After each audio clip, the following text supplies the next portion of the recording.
নমস্কার বন্ধুরা, টুকিটাকি রান্নাঘরে আপনাদের সবাইকে স্বাগত। আজকে আমি বানাবো এই যে ডিমের কারি।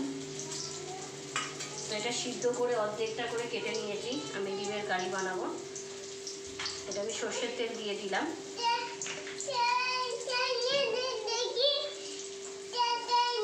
আচ্ছা, চেয়ার নিয়ে আজকে পিহু চেয়ার নিয়ে আসিনি, পিহু আজকে কোলে করেই বলে দিই। সবাইকে বলে দাও, সবাইকে বলে দাও, নমস্কার বন্ধুরা বলে দাও। সবাইকে স্বাগত। এখন তেল গরম হয়ে গেছে, এখন মাম্মি কি বানাবে? ডিম। এটা এগ কারি বা কোরমা টাইপের, মোট কথা এগ ডিমের কারি। একটু অন্যরকম করে দেবো।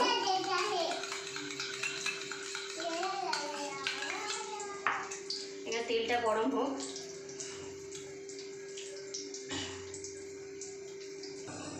দেখুন তেল গরম হয়ে গেছে, আমি সর্ষের তেলে রান্নাটা করব। এখানে আমি পেঁয়াজের এই যে ওপরের এগুলোকে নিয়েছি, এটা দিয়ে দেবো সবার মধ্যে তেলের মধ্যে।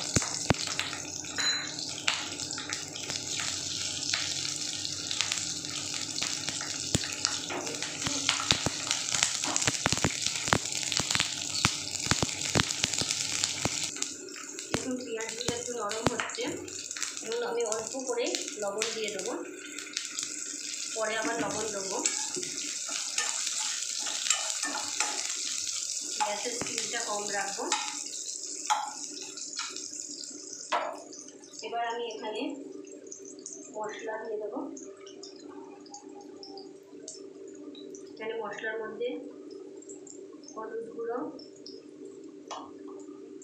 কাশ্মীরি মির্চি,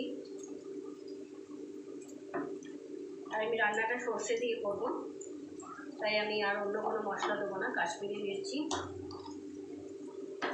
আর এখানে চেরা কাঁচা লঙ্কা ঝাল হওয়ার জন্য 4টে দিয়ে দিলাম, দিয়ে একটু নেড়ে নেব। আমি এখানে দই 2 চামচ দই রেখেছি আর 1 চামচ সর্ষে আমি ভিজিয়ে রেখেছি।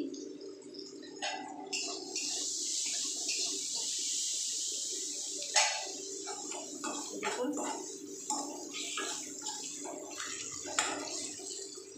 এবার আমি এখানে টমেটোগুলো দিয়ে দিলাম। টমেটোগুলো আমি ভেতরের বীজগুলো ফেলে দিয়েছি, দিয়ে মোটা মোটা স্লাইস করে নিয়েছি।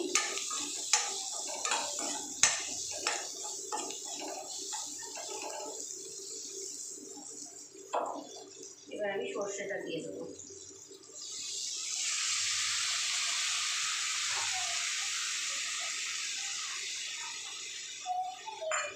সর্ষেটা দিয়ে দিলাম।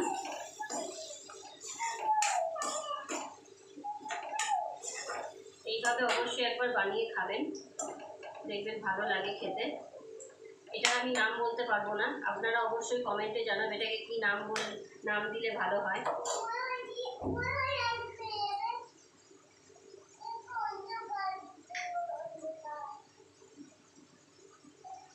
এবার আমি একটু স্টিমটা বাড়িয়ে দিলাম। দেখুন নাড়াচাড়া করে নিয়েছি। এবার আমি এখানে টক দই 2 চামচ নিয়েছি, দইটা দিয়ে দেবো। একদম সিম্পল রেসিপি, কিন্তু খেতে অপূর্ব হয়। এটা ভাপা নয়, ভাপা হলে তো আমি টিফিন বক্সে দিতাম, ভাপা নয়। কিন্তু এইরকম করে আমি অনেক সময় বানাই, দেখে খুব ভালো লাগে খেতে। এবার আমি পরিমাণ মতো জল দিয়ে দেবো।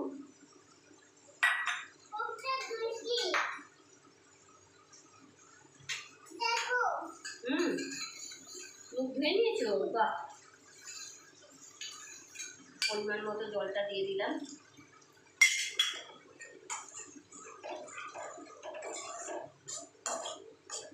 দেখুন কালারটা সুন্দর এসেছে। এখন আমি এখানে কিছু করবো না, আরেকটু জল দেবো।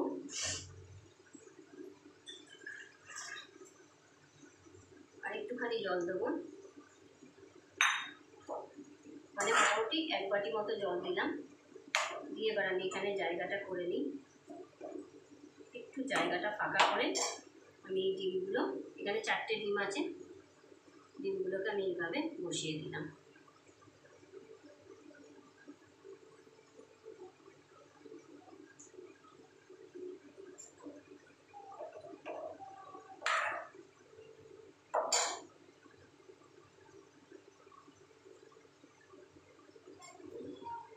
এইভাবে বসিয়ে দিলাম।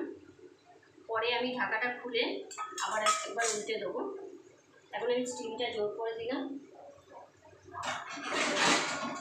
দিয়ে আমি ঢাকা দিয়ে দেবো। আচ্ছা, অল্প একটু লবণ দিতে হবে, একটু লবণ দিয়েছিলাম, আর একটু লবণ লাগবে, আমি লবণ দিয়ে দিলাম। এবার আমি 1 মিনিট পরে আবার ঢাকাটা খুলে আমি ডিমগুলোকে উল্টে দেবো। দেখুন ঢাকাটা খুলেছি, আমি এগুলো ডিমগুলোকে একটু উল্টে দেবো।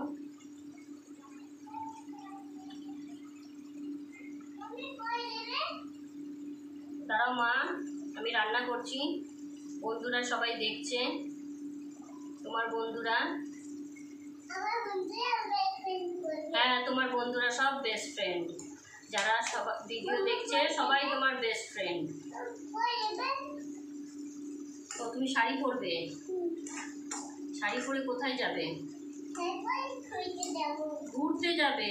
এই দেখুন পেঁয়াজগুলো মোটামুটি সিদ্ধ হয়ে গেছে, আর ডিমগুলো আমি একবার উল্টে দিলাম।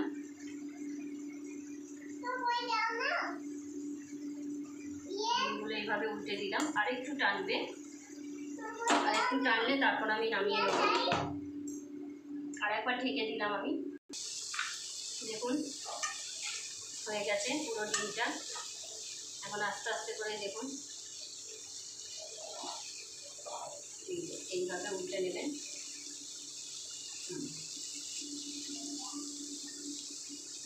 আমি এবার আস্তে করে নামিয়ে নেব। পুরোটা কমপ্লিট, আমি গ্যাসটা বন্ধ করলাম। এবার আমি একটা প্লেটে নামিয়ে নেব। এরকমই শুকনা শুকনাই হবে। এটা আপনারা স্টার্টারের মতো খেতে পারেন, খুব ভালো লাগে খেতে। এটা স্টার্টারের মতো খুব ভালো লাগে, বাচ্চাদেরও ভালো লাগে। ঝালটা কম দেবেন বাচ্চাদের জন্য বানালে, বাস। বড়দের জন্য তো দুর্দান্ত একটা রেসিপি। এটার নাম আমি বলতে পারবো না, আপনারা নামটা আমাকে কমেন্টে জানাবেন কী দিলে ভালো হয়। এই দেখুন